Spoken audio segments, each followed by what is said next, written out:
Even स्वप्नाज किचनमध्ये सर्वांचे मनापासून स्वागत. आज आपण बनवूया समर स्पेशल पुदिना सरबत.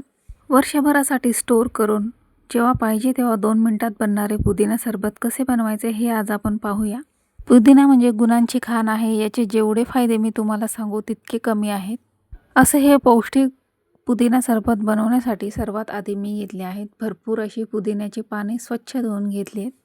आता एका मिक्सर जारमध्ये ही पुदिन्याचे पाने आणि 3-4 आईस क्यूब घेतले आणि हे मिक्सरमध्ये बारीक करून घ्यायचे. आईस क्यूब टाकल्याने पुदिना सरबतचा जो रंग आहे तो तसाच हिरवागार राहणार आहे. त्याच्यामुळे आईस क्यूब या सरबतमध्ये नक्की वापरायचे. आता याची मिक्सरमध्ये मी बारीक पेस्ट करून घेणार आहे आणि यानंतर मी इथे घेतली आहे खडीसाखर. हवं तर साध्या साखरेचा पण वापर तुम्ही याच्यामध्ये करू शकता, पण आपण इथे हेल्दी पुदिना सरबत बनवतोय आणि उन्हाळ्यामध्ये खडीसाखर ही थंड असते, थंडावा देणारी शरीराला असते. त्याच्यामुळे मी इथे खडीसाखरचा वापर केला आहे. व्हिडिओ आवडला तर चॅनलला सबस्क्राईब करून बेल आयकॉन पण नक्की प्रेस करा आणि कमेंट आणि लाईक करायला विसरू नका. आता मी घेतली आहे एक मोठी वाटी खडीसाखर. ही खडीसाखर मी आधी फोडून घेणार आहे आणि मग मिक्सरला याची बारीक पावडर करून घेणार आहे. हे पुदिन्याचे सरबत आपण वर्षभर फ्रीजमध्ये स्टोर करून ठेवू शकतो. आता खडीसाखर मी मिक्सरला बारीक करून घेतली. आता गॅसवर ठेवली आहे कढई आणि साखर याच्यात टाकून याचा एक हलकासा पाक करून घ्यायचा आहे. पाक म्हणजे अगदी साखर चिपचिपी होईपर्यंतच पाक बनवायचा आहे. बस 1 मिनिटभर साखरेमध्ये पाणी टाकून हा पाक उकळून घ्यायचा आहे आणि साखरेमध्ये एक चिपचिपेपणा आला की गॅसची फ्लेम बंद करायची. अशा प्रकारे काचेच्या कुठल्याही कंटेनरमध्ये हे सरबत तुम्ही स्टोर करून ठेवू शकता. एकदा पाकाला उकळी आली की गॅसची फ्लेम बंद करायची आहे आणि आपण जे बारीक केलेले पुदिना सरबत आहे ते याच्यामध्ये टाकून मिक्स करून घ्यायचे आणि नंतर परत गॅस लावून हे सरबत 10 मिनिटासाठी शिजवून घ्यायचे. आता हळूहळू याला उकळी येऊ लागली आहे आणि एक छान असा चिपचिपेपणा पण याला आला आहे. पाक आपला घट्ट झाला आहे. आता ह्याच्यामध्ये मी टाकणार आहे आपण बारीक केलेले पुदिन्याचे सरबत. पुदिना इतका पौष्टिक असतो, शरीराला इतका फायदा देणारा असतो की याच्यामध्ये अनेक आजारपण दूर होतात आणि कितीतरी प्रमाणात याच्यामध्ये कॅल्शियम, विटॅमिन्स आणि फॉस्फरसचे प्रमाण असते. उन्हाळ्यामध्ये हे शरीराला थंडावा तर देतच, पण याच्याने शरीराला अनेक फायदे पण होतात. तर बघा आता असा हलकासा चिपचिपीपणा पाकाला आला आहे. एका बाजूला हा पुदिना उकळायला ठेवला आहे आणि एका बाजूला मी जिरं पण होममेड जिरा पावडर बनवून घेणार आहे. त्यासाठी तव्यावर मी अगदी कमी आचेवर जिरं भाजून घेतले आणि अगदी 1 मिनिटात आपले होममेड जिरा पावडर इथे तयार आहे. जिरे हे पचायला अगदी हलके असते, त्यामुळे या सरबतामध्ये आपण याचा वापर नक्की करायचा आहे. अतिशय पाचक असे जिऱ्याचे पण शरीराला खूप फायदे होतात. आता जवळजवळ 10 ते 15 मिनिटं हा पुदिन्याचा ज्यूस मी पाकामध्ये टाकून उकळून घेणार आहे. पुदिन्याचा सर्व अर्क पाकामध्ये उतरला पाहिजे अशा पद्धतीने हे पुदिन्याचे सरबत उकळून घ्यायचे. आता आपले पुदिन्याचे सरबत चटपटीत आणि चटकदार होण्यासाठी इथे मी काही मसाले टाकते. हे पुदिना सरबत खूप छान चटपटीत असे होईल.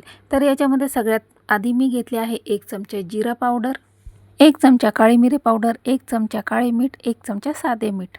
आता हे सर्व मसाल्याचा अर्क सरबतामध्ये येईपर्यंत छान 10 ते 15 मिनिटं उकळून घ्यायचे.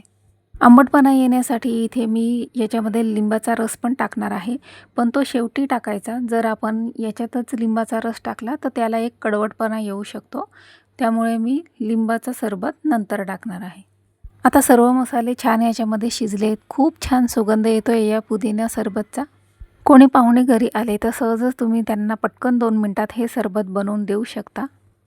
आता पुदिना सरबत आपले छान इथे तयार झाले आहे. गॅसची फ्लेम मी बंद करते आणि एका काचेच्या कंटेनरमध्ये हे थंडगार करून गाळून घ्यायचे, म्हणजे याच्यामधले जो काही जाडसरपणा असतो तो निघून जातो. आता हे सरबत गार झाले की इथे मी घेतले आहेत 6 ते 7 लिंबू. 6 ते 7 लिंबाचा रस काढून घ्यायचा आहे आणि या सरबतामध्ये आपल्याला हे मिक्स करून घ्यायचे. लिंबाने सरबताला एक खूप छान चटकदार अशी चव येते. या स्टेपला मी अर्धी वाटी लिंबाचा रस याच्यामध्ये टाकून घेतला आणि हे सरबत गार करून एका काचेच्या बॉटलमध्ये किंवा कुठल्याही बरणीमध्ये तुम्ही हे सरबत भरून स्टोर करून घेऊ शकता. आता हॉटेलमध्ये पुदिना सरबत कसे सर्व केले जाते हे आपण पाहूया. यासाठी मी इथे 2 काचेचे ग्लास घेतलेले आहेत. लिंबाचा रस पण आता मी याच्यामध्ये टाकून घेते आणि सरबत व्यवस्थित मिक्स करून घ्यायचे. आता सरबत सर्व करूया. यासाठी मी इथे घेतले आहे एका प्लेटमध्ये काळे मीठ. दोन्ही काचेच्या ग्लासांच्या कडांना आपण हे काळे मीठ लावून घेणार आहोत. याच्याने सरबत पिताना एक रिचनेसपणा वाटतो आणि काळ्या मिठाची चवही खूप छान लागते. तर अशा प्रकारे मी काचेचे ग्लास घेतलेत आणि त्याच्या कडांना हे काळे मीठ कोट करून घेणार आहे. कोट करून झाले की आपण याच्यामध्ये सरबत सर्व करूया. अशा प्रकारे दोन्ही ग्लासांच्या कडांना मी हे काळे मीठ लावून घेतले. आता सगळ्यात आधी याच्यामध्ये जाणार आहे आपण बनवलेले पुदिन्याचे सरबत. दोन्ही ग्लास फुल भरून सरबत याच्यामध्ये मी टाकून घेते. बनवलेले सरबत मी एका काचेच्या कंटेनरमध्ये काढून घेतले आणि वर्षभरासाठी स्टोअर करण्यासाठी हे फ्रीजमध्ये ठेवून देणार आहे. आता काचेच्या ग्लासांमध्ये मी टाकून घेतले आहे सरबत. त्याआधी मी टाकून घेणार आहे ग्लासमध्ये 2 ते 3 आईस क्यूब. आईस क्यूब टाकल्यानंतर याच्यामध्ये टाकायचे आहे सरबत. गार्निशिंगसाठी मी इथे घेतले आहे 2 लिंबाचे काप आणि हे या ग्लासमध्ये असं सेट करून घेणार आहे आणि पुदिन्याची पानेही मी गार्निशिंगसाठी वापरलेली आहेत. आता याच्यामध्ये मी टाकणार आहे सब्जा. सब्जाचे बीज मी एका वाटीमध्ये 2 ते 3 तास आधीच भिजवून घेतले होते. आता छान सब्जा इथे तयार फुललेले आहेत. आता हे सब्जा मी 1-1 चमचा सरबतमध्ये टाकून घेणार आहे. सब्जा ही शरीराला थंडावा देणारा असतो आणि याचे शरीराला अनेक फायदे होतात. आता याच्यामध्ये टाकणार आहे चाट मसाला आणि आपले सरबत चटकदार होण्यासाठी आधीच आपण याच्यामध्ये सर्व मसाले टाकले आहेत. तर तयार आहे आपले 2 मिनिटात होणारे पुदिना सरबत. व्हिडिओ आवडला असेल तर लाईक, शेअर, सबस्क्राईब करून बेल आयकॉन प्रेस करायला विसरू नका. चला तर मिळूया पुढच्या व्हिडिओमध्ये.